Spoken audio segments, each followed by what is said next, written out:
Ligia Maura Costa, author and professor at Sciences Po University here in Paris, as well as FGV in Sao Paulo. Thank you for joining me here.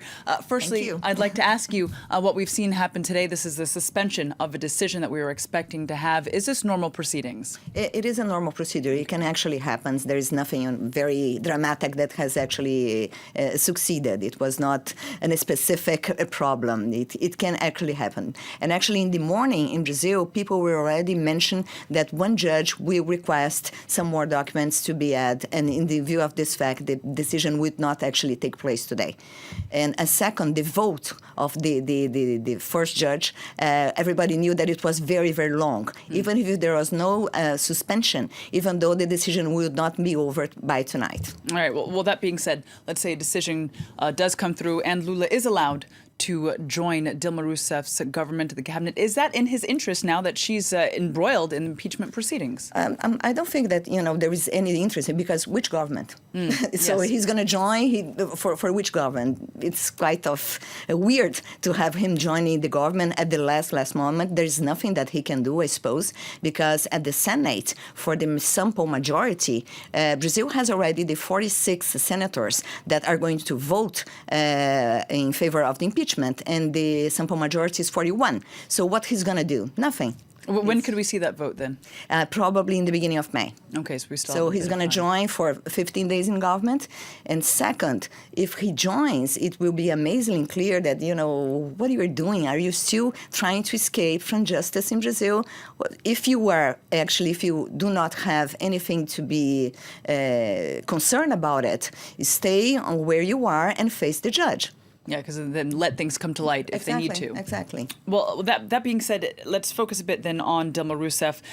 This as the impeachment process continues. Now, she is saying that all of this is now sexist. What's your take on that? In the beginning, she said that it was a coup d'etat. Now she's saying that it's a sexist. Listen, it's not sexist, it's not coup d'etat. The fact it is that she did a bad government. Brazil is facing the worst recession in a century. And actually, impeachment is a political process, not only a legal process. She did some wrongdoings, and she's going to be judged. That's it. It's not a case of sex, not at all. And not a coup d'etat, not at all. We have a constitution. The process is very complicated, as many people maybe have already been known about this procedure. You have a huge number of deputies that have to vote, a huge number of senators. You have a lot of commissions. So it's a very, very long process. Her argument, though, is that in all of this, there's a very few number of female representatives, and that's why she was saying sexism is now behind this. But you're saying that doesn't float?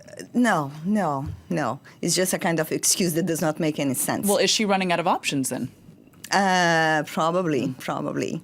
And actually, we do not have enough women in the lower house of representatives, neither in the upper house, which is true. But if you take a look on CEOs in Brazil, we do not have many CEOs in Brazil. But even in the United States, we do not have too many, or even in Europe, you don't have many women CEOs. So it's not actually a sexism, unfortunate for her. If she should, if she wanted to be to bring something new, she should say, listen, I'm going to face that like a person. It doesn't matter if I'm a man, if I'm a woman. It does not actually matter. I'm going to face like a person, point. Let's see then if at the end of all of this she is indeed removed from office.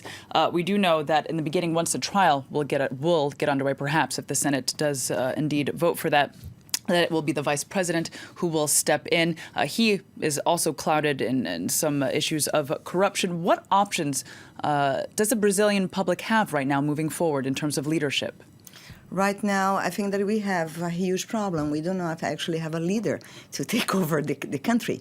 However, if you go back to 1992, the vice president, during the impeachment in 1992, the vice president was not very well known by the population, and we did have a very nice surprise. Maybe you're going to have a nice surprise again, because the Minister of Finance, which was a sociologist, he became a very good Minister of Finance. He was the one that actually has promoted the real plan and the stabilization of the currency in Brazil, and has finished with the inflation. We had a nice surprise. Maybe you're going to have a nice surprise again. In Brazil, we are very optimist. So, in general, as Brazilians. Well, it's certainly, that's a good thing to have. Maybe we can be lucky again. All right. Well, we will have to wait and see. That's Ligia it. Maura Costa, thank you for coming Thank you. in and It sharing was